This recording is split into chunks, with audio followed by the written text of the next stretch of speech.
राम जी की ज्योतिष एवं कर्मकांड की अनंत बातों को आप सब सुनते हैं।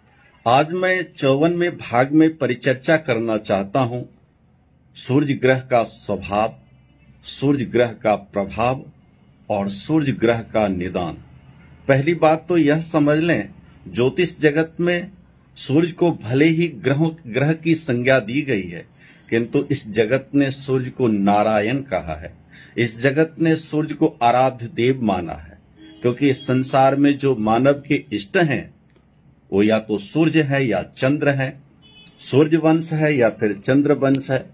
इसी प्रकार से अगर स्वभाव की बात करी जाए तो ऐसा जातक आक्रामक होता है जिनका सूर्य मजबूत होता है।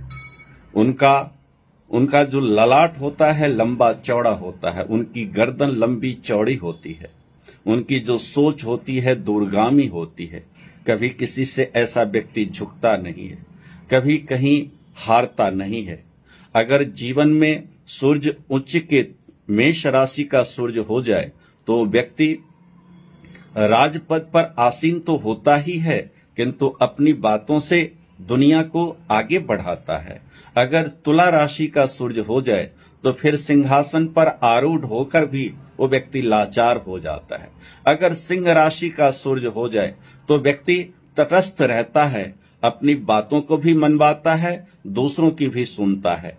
सूर्य जिस व्यक्ति का जितना मजबूत होगा वो व्यक्ति उतना सशक्तशाली होगा। सूर्य जितना खराब होगा व्यक्ति उतना ही सशक्तशाली नहीं हो पाएगा। परंतु इतना समझ लें, ज्योतिष जगत में प्रत्येक व्यक्ति की कुंडली में सूर्य देव कहीं न कहीं विराजमान अवश्य होते हैं और सूर्य का प्रभाव प्रत्येक व्यक्ति के जीवन पर अवश्य पड़ता है। इस सृष्टि में प्रत्येक जीव जंतुओं का जो जीवन है, उसकी जो दिनचर्या है, वो सूर्य से ही शुरुआत होती है और सूर्य अस्त होते ही दिनचर्या समाप्त भी होती है। प्राचीन काल में युद्ध भी सूर्यास्त के समय बंद हो जाया करता था और सूर्योदय से युद्ध भी शुरू होता था। प्राचीन काल में इतना महत्व था सूर्य का कि सूर्योदय के उपरांत ही सारे काम किए जाते थे।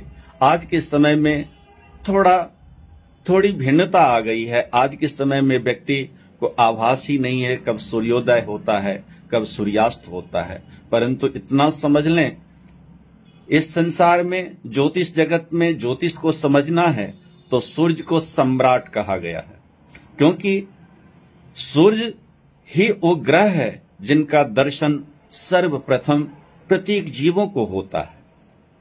अगर हम प्रभाव की बात करें तो सबसे बड़ी बात है, ज्योतिष जगत में सूर्य, अगर आपकी कुंडली में अगर आपका जन्म का समय नहीं है तो आप सूर्य की स्थिति से समझ सकते हैं कि आपका जन्म कितने बजे का है।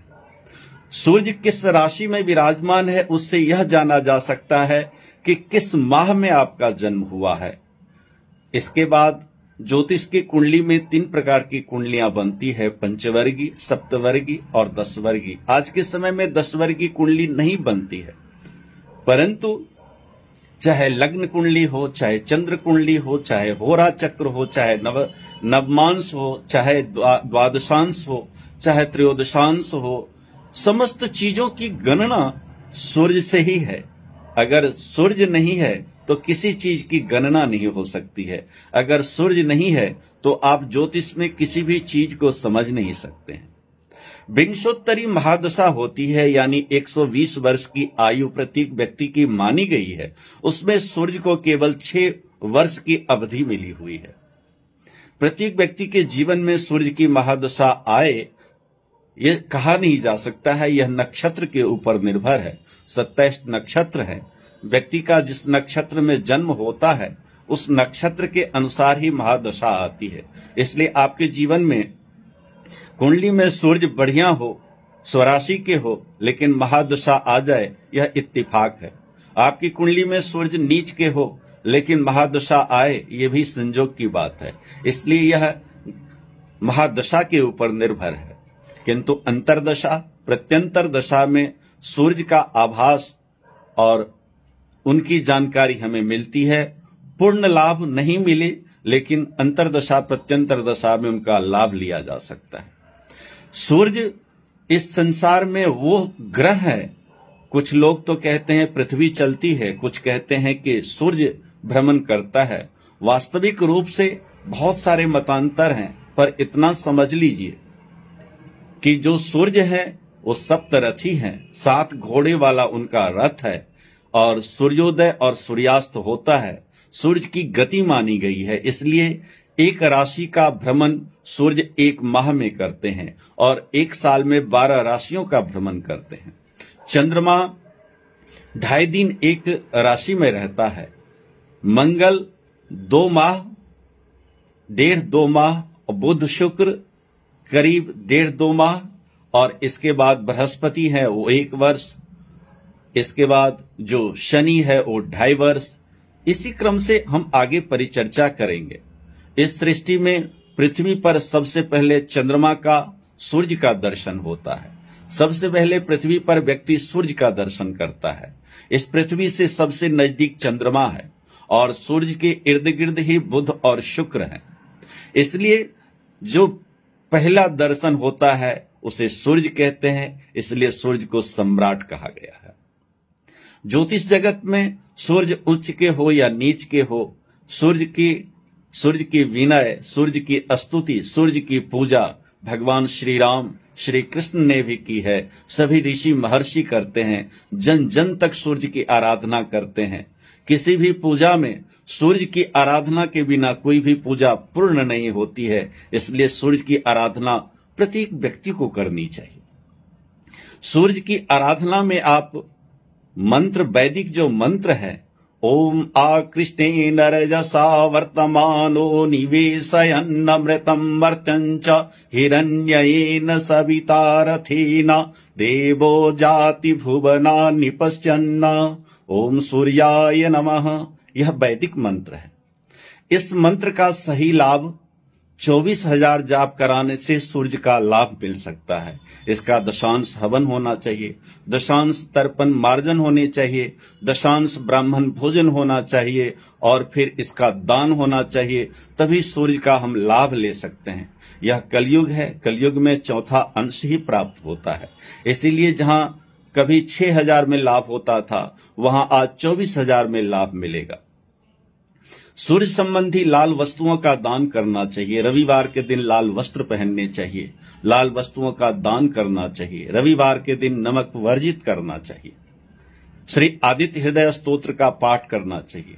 अगर आपका यज्ञोपवीत संस्कार नहीं हुआ है, अगर आप यज्ञोपवीत नहीं धारण करते हैं, तो आप पौराणिक मंत्र का जाप करें। और पौराणिक मंत्र है ओम जपा कुसुम संकाशम काश्यपेयं महाद्युतिं तमोरिं सर्वपापघ्नं प्रणतोऽस्मि दिवाकरम्। ओम भास्कराय नमः, ओम प्रभाकराय नमः, ओम दिवाकराय नमः। ये पौराणिक मंत्र है। इस मंत्र से भगवान सूर्य की स्तुति कर सकते हैं। भगवान सूर्य को अर्घ्य देने से भगवान सूर्य अति प्रसन्न होते हैं, इसलिए भगवान सूर्य को अर्घ्य देना चाहिए। अर्घ्य देने के लिए भी अनंत मंत्र हैं। एक मंत्र है ओम नमो विवस्वते ब्राह्मण भास्ते विष्णुते से जगत सवित्रे शुचिये सवित्रे कर्मदायिने एषोर्घः ओम भगवते श्री सूर्याय नमः। हम सब भगवान सूर्य की आराधना करते हैं। कोई भी पूजा हो, पंडित जी कराते हैं। ओम एहि सूर्य सहस्रांशो तेजो राशे जगत्पते अनुकंपय मां भक्त्या गृहानार्घं दिवाकरः ओम भास्कराय नमः। भगवान सूर्य की आराधना ओम सूर्याय नमः हर व्यक्ति करता है, लेकिन सूर्य की आराधना कोई न कोई मंत्र से हर व्यक्ति करता है, उसे आता है। भगवान सूर्य की स्तुति के लिए ओम धेयः सदा सवितुमण्डल मध्यवर्ती नारायणः सरसिजासन सन्नविष्टः केयूरवान् मकरकुण्डलवान् किरीटी हारी हिरण्यमय वपुधृत शंख चक्र ओम श्री सूर्याय नमः। किसी भी देव की पूजा को पूर्ण करने के लिए पंचांग विधान है। पहले ध्यान करना चाहिए, फिर जाप करने चाहिए, फिर उनकी स्तुति करनी चाहिए, फिर उनको अर्घ्य देना चाहिए, फिर प्रदक्षिणा करनी चाहिए, फिर साष्टांग नमस्कार करने चाहिए। इतना करने के बाद ही पूजन की पूर्णता मानी जाती है। इन सब चीजों के बाद अगर हमें सूर्य का अगर कोई रत्न पहनना है, सूर्य का लाभ रत्नों से भी लिया जा सकता है। माणिक रत्न है, क्योंकि ये सूर्य अंगारक ग्रह है, तो अंगारक ग्रह है तो अग्निकारक है, इसलिए सूर्य का जो रत्न है वो माणिक है। और माणिक रत्न को स्वर्ण में ही धारण करना चाहिए। और अनामिका उंगली में रविवार के दिन प्रातः काल किसी पंडित जी से शुद्ध करा करके तब जाकर के इस रत्न को धारण करना चाहिए। किंतु धारण करने के लिए भी दिया गया है कि आप कितने वजन का ये धारण करें।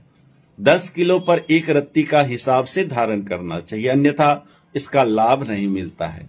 अगर आपका वजन 70 किलो है तो 7.25 रत्ती, अगर आपका वजन 50 किलो है तो 5.25 रत्ती, अगर आपका वजन 90 किलो है तो 9.25 रत्ती। इस अनुपात में धारण करने से लाभ होता है। इसके सिवा आप रूबी, तांबा में, चांदी में या माणिक भी चांदी में पहनते हैं तो कोई लाभ नहीं मिलेगा, क्योंकि अंगारक ग्रह है तो अंगारक को यानी जो अग्नि तत्व का है तो अग्नि तत्व को अग्नि तत्व जैसा ही रत्न का समावेश हो तभी लाभ मिलेगा। चांदी शीतल होता है और चांदी में माणिक धारण करने से उसका लाभ नहीं मिल सकता है। इससे बढ़िया आप रत्न ना पहने, इससे बढ़िया आप उनकी सूर्य की आराधना करें, आदित्य हृदय स्तोत्र का पाठ करें। आप रविवार के दिन लाल वस्त्र धारण करें, लाल वस्तुओं का दान करें, आप नमक वर्जित कर दें, किंतु रत्न पहने तो एक पहने और बेहतर पहने। सूर्य की युति अगर बुध के साथ हो जाए तो फिर व्यापारी हो जाता है। सूर्य की युति अगर शुक्र के साथ हो जाए तो फिर पितृदोष लग जाता है। सूर्य के साथ राहु या केतु बन जाए तो फिर ग्रहण दोष लग जाता है। सूर्य के साथ राहु युक्त हो जाए तो चंडाल दोष बन जाता है। अनंत प्रकार के दोषों का विधान है। ये दोष हमारे वंशावली से ही आते हैं। अगर पूर्वजों का कहीं दोष होता है, कहीं वंशावली में किसी ने पिंडदान नहीं किया, तर्पण नहीं किया, नांदी मुख श्राद्ध नहीं किया, पूर्वजों को तृप्ति के लिए कोई यज्ञ इत्यादि नहीं किए, तो पितृदोष बन करके यह कुंडली में आ जाता है। ज्योतिष जगत में एक बात और कही गई है कि जब किसी ब्राह्मण की वृत्ति का हनन होता है तो फिर पितृदोष बन जाता है, चंडाल दोष बन जाता है, ग्रहण दोष बन जाता है, अनंत प्रकार के दोष बन जाते हैं। सूर्य के साथ मंगल की युति हो जाए तो फिर व्यक्ति बड़ा ही कठोर प्राणी हो जाता है।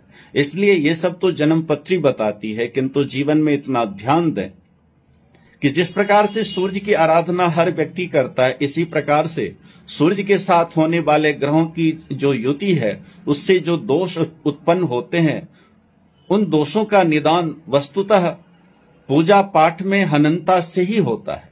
जब किसी ब्राह्मण के प्रति हम कठोर वचनों का प्रयोग करते हैं, क्योंकि एक चीज दी गई है, यज्ञान्ते ब्राह्मणो रिपुः, यज्ञ के बाद ब्राह्मण शत्रु हो जाते हैं। इसलिए नहीं शत्रु हो जाते, शत्रु इसलिए होते हैं क्योंकि कोई भी यज्ञ होता है तो सबसे पहले बाजार से आप सामग्री लाती हैं, हर वस्तु लाते हैं, पैसे को देकर लाते हैं, किंतु आचार्य को दक्षिणा आप पूजा के बाद देते हैं। और जब उनकी बारी आती है तो फिर हम सब कुछ न कुछ हास्य परिहास करते हैं, विरोधाभास उत्पन्न होता है तो दोष लगता है। इसलिए जीवन में जब भी यज्ञ करें तो आचार्य को प्रसन्न करें। अगर रुष्ट हैं तो फिर आप अपने जीवन में इन तमाम दोषों से युक्त हो जाएंगे। इसलिए जीवन में प्रयास करें कि यज्ञ ना करें, और यज्ञ करें तो संतुष्टि से करें। आपने बलि की कथा सुनी है, 52 भगवान की कथा सुनी है कि जब संकल्प कर लेता है तो व्यक्ति को फिर उसकी मर्यादा में ही रहना होता है, चाहे प्राण जाए पर वचन न जाए। सनातन धर्म की जो संस्कृति है ये साधारण नहीं है, इसमें बहुत कठोरता है, इसका नियम जो है बड़ा कठिन है, और जब हम कठिन नियमों का पालन करते हैं तभी हम उसका पूर्ण लाभ लेते हैं। आज ज्योतिष जगत में अनंत ग्रंथ हैं, अनंत विचार हैं। ज्योतिष की रचना तो श्री महर्षि भृगु ने की थी, और भृगु ने मां लक्ष्मी से कहा था कि हम ऐसे शास्त्र का निर्माण करेंगे जिससे कोई ब्राह्मण भूखा न रहे। हर व्यक्ति को भविष्य की चिंता होती है और वो ज्योतिषी के पास जाता है। हर व्यक्ति को यज्ञ श्रद्धा से करना चाहिए और यज्ञ श्रद्धा से ही किए जाते हैं, किंतु ज्योतिष वो चीज है जो जन जन तक एक लाभ देने वाली चीज है, एक जिज्ञासा की शांति करने वाली चीज है। इसलिए सदियों से ये ज्योतिष की परंपरा आई है और चलती रहेगी, किंतु इस परंपरा को केवल देखने के लिए ये परंपरा नहीं बनी है। कोई भी ज्योतिषी या कोई भी आचार्य एक शिक्षक की तरह कार्य करते हैं।